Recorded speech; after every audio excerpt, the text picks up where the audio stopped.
നമ്മളെ സൈറ്റ് പാണ്ടിക്കാട്, മലപ്പുറം ജില്ലയിൽ പാണ്ടിക്കാട് എന്ന സ്ഥലം. 400 അടി ബോറാണ്. വർക്ക് സ്റ്റാർട്ട് ചെയ്യാൻ പോകും.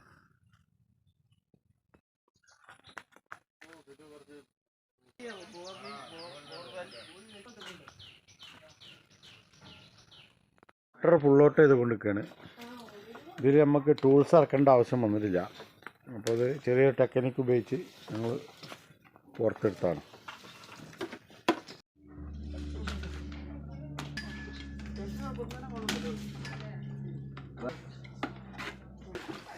മോട്ടർ പുറത്തു വന്നു. ഭയങ്കര വലിയ കെട്ടാക്കിയിട്ടൊക്കെയാണ് കയറ് കെട്ടിയിട്ടുള്ളത്. 4.5 ഇഞ്ച് കിണറിൽ 5 ഇഞ്ച് കെട്ടുണ്ട്. അങ്ങനൊന്നും ചെയ്യരുത്.